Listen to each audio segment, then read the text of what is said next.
I never told my son how much I earned, and for most of his life, he never asked. He grew up believing I was just an ordinary woman with an ordinary job, someone who worked hard but never had much left over. I let him believe that. It felt safer that way. Money changes how people look at you, and I wanted my son's eyes to hold love, not calculation.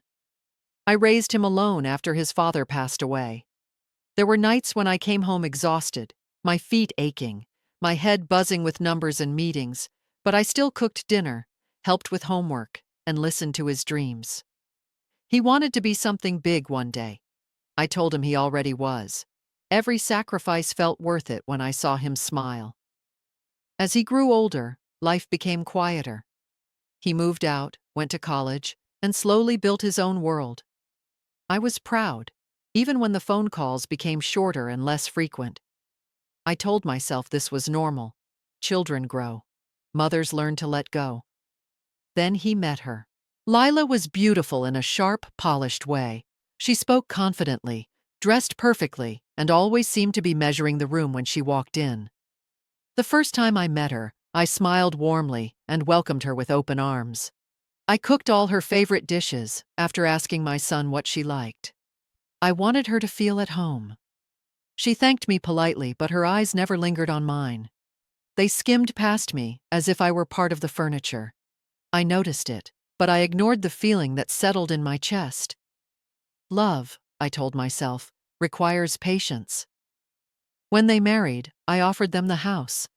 I told them it would be easier for them to save money and focus on their future. I didn't mention paperwork or ownership. I didn't think it mattered. It was family. Family didn't keep score. At first, things were peaceful. I stayed in my room most of the time, giving them space. I cleaned, cooked, and quietly supported them the way I always had. But slowly, the air in the house changed. Conversations stopped when I entered the room. Lila began reorganizing things I had arranged for years. My favorite mug disappeared.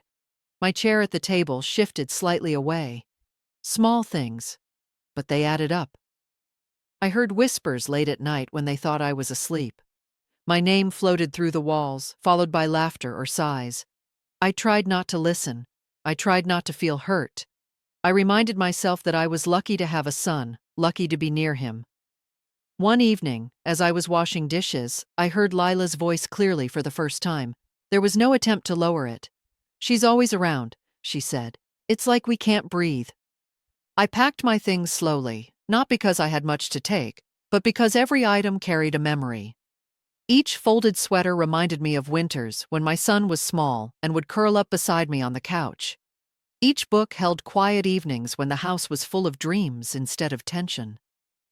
Lila watched from the doorway, pretending to scroll on her phone, but I could feel her relief filling the room. My son hovered nearby, unsure of where to stand. He opened his mouth a few times as if he wanted to say something, but the words never came. I didn't ask him to help. I didn't want my departure to feel like a performance. This was already painful enough. I carried my single suitcase to the front door.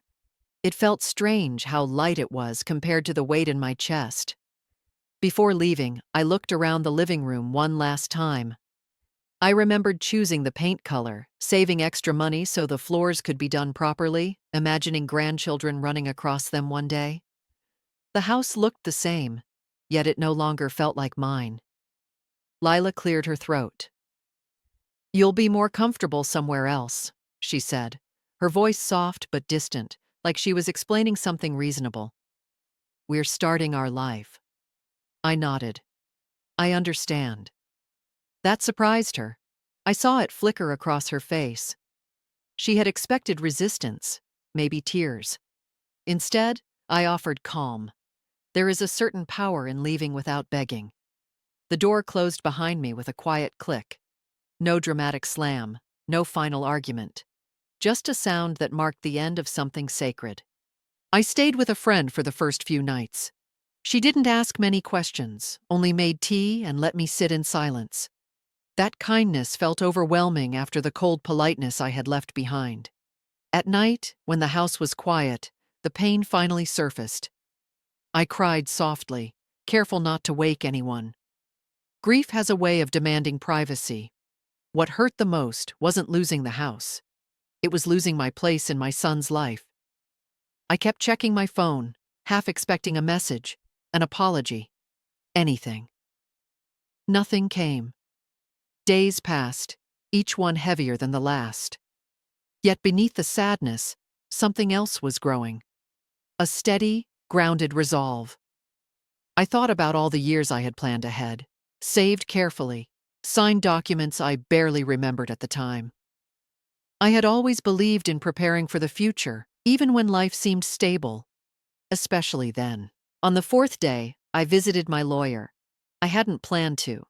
My feet simply carried me there, as if they already knew the way. He greeted me warmly and asked how my family was doing. I smiled politely and asked him to pull up the house records. As he read through the documents, his expression remained neutral. Then he looked up at me. "The property is fully in your name," he said. "It always has been." I nodded. I already knew. Hearing it out loud, though, steadied me. The house wasn't just walls and furniture. It was years of work, foresight, and quiet protection. I had never intended to use it as leverage, but I also hadn't intended to be erased. That night, I slept better than I had in weeks. Not because the pain was gone, but because I finally understood that leaving didn't mean losing everything. It meant stepping back to see the truth clearly. A week after I moved out, my phone rang. My son's name lit up the screen. For a moment, I couldn't breathe. I answered slowly. "Mom," he said, his voice tight. "We got a letter." I closed my eyes. The moment had arrived, not with anger or celebration, but with inevitability. "I know," I said gently. There was silence on the line, heavy and full of things left unsaid. In that pause, I realized something important. I hadn't planned revenge. I had simply stopped protecting people who no longer protected me. And sometimes, that is enough. The letter changed everything, though I didn't see it myself. I imagined it instead, sitting on the kitchen counter where Lila liked to keep things neat and visible. Cream-colored paper, official language, no emotion, just facts. Facts have a way of cutting deeper than anger ever could. My son called again later that evening. This time his voice sounded different, shaken, confused, stripped of the certainty he had carried for so long. "Mom," he said, "why is it under your name?" I leaned back in the chair, looking out the window of my friend's living room. The sky was dimming, soft blues turning into gray. I had rehearsed this moment in my head, but now that it was here, I didn't feel triumphant. I felt tired. "Because I bought it," I said simply. There was a sharp inhale on the other end. "But Lila thought." "That it was yours?" I finished for him. "I never said that." He was quiet. I could almost see him standing there, phone pressed to his ear, walls closing in as his assumptions crumbled. For years, he had believed I was just getting by, just surviving. He never wondered how the house appeared, how repairs were paid for, how there was always enough. Lila, on the other hand, wondered now. She called me the next day. Her tone was polite, strained, wrapped in false sweetness like a ribbon pulled too tight. "There must be some mistake," she said. "We've been living there as a married couple. We've invested in that home." I listened carefully before answering. "Living somewhere doesn't mean owning it," I said.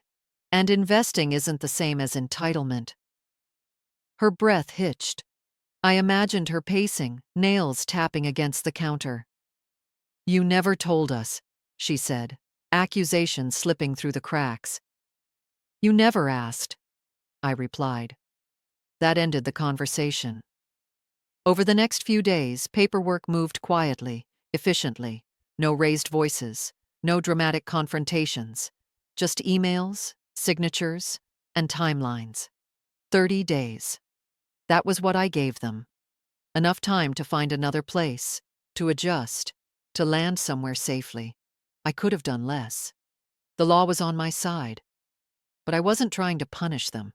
I was reclaiming myself, My son came to see me a few days later. He looked older somehow, as if the weight of understanding had settled on his shoulders all at once. He sat across from me, hands clasped, eyes rimmed with regret. "I didn't know," he said, "about your job, about the money, about any of it." I studied his face, searching for the boy I raised. "You didn't want to know," I said gently, and I didn't insist. Tears welled in his eyes. "I should have defended you." "Yes," I said. "The truth didn't need softening." He nodded, accepting it. "I'm sorry." I believed he meant it. But apologies don't rewind time. They don't erase the silence that follows betrayal. They are a beginning, not a repair. Lila never came with him. She stayed away, perhaps out of pride, perhaps out of fear. I didn't miss her presence. I had no anger left for her, only a quiet understanding.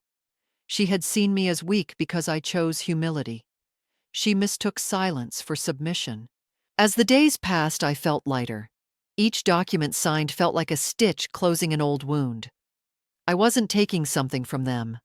I was taking myself back. The house had always been a symbol of security, not control. And now, it served its purpose one last time. On the final day, I returned to the house to collect the rest of my belongings. The rooms echoed differently, stripped of warmth. My son helped me carry boxes.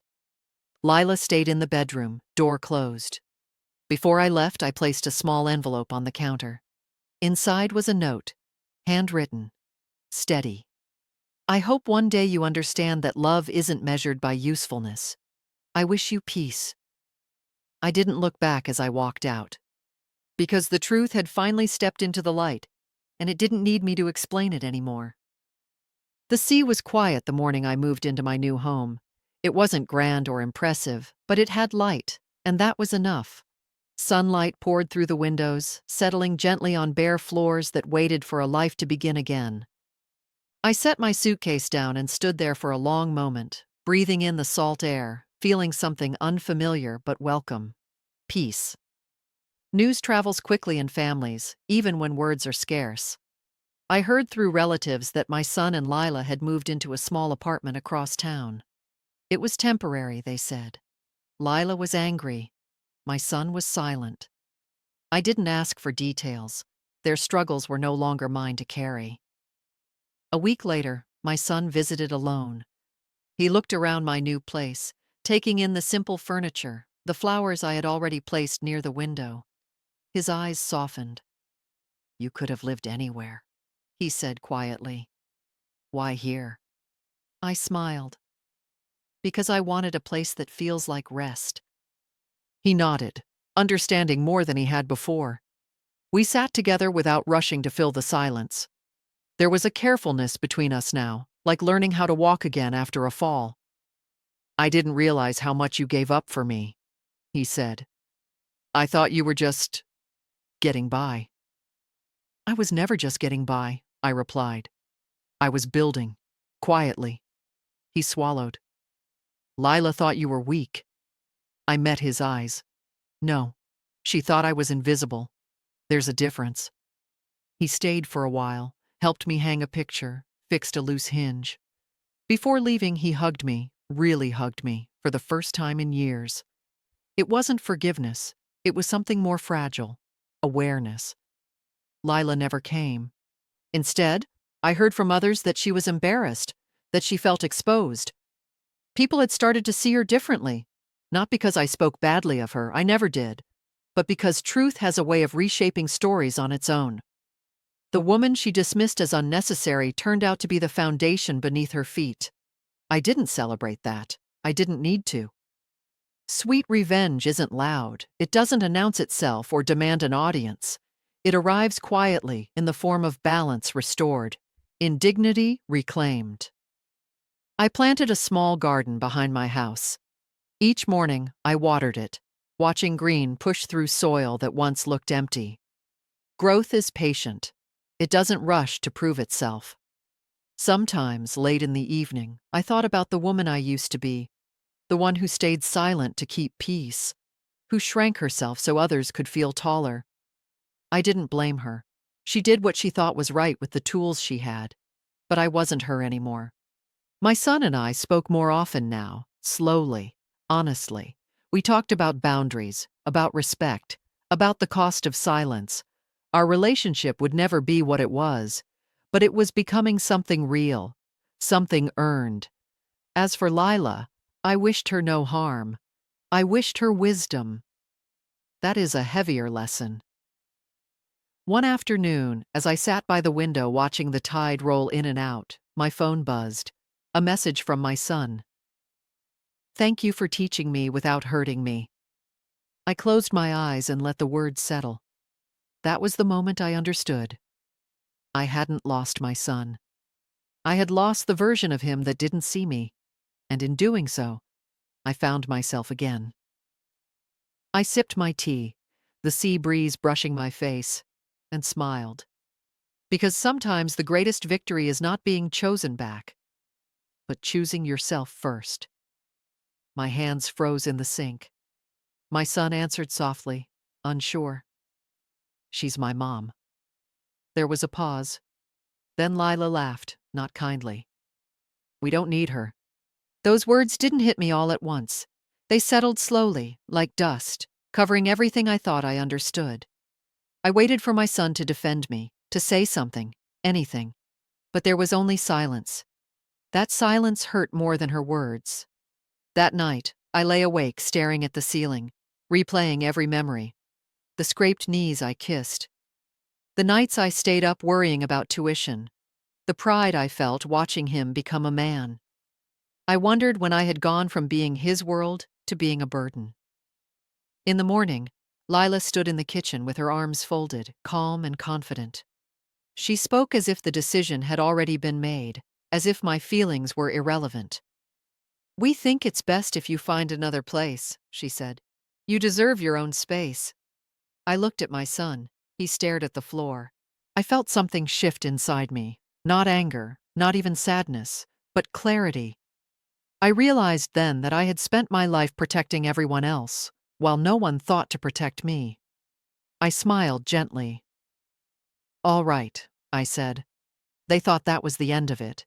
They had no idea it was only the beginning.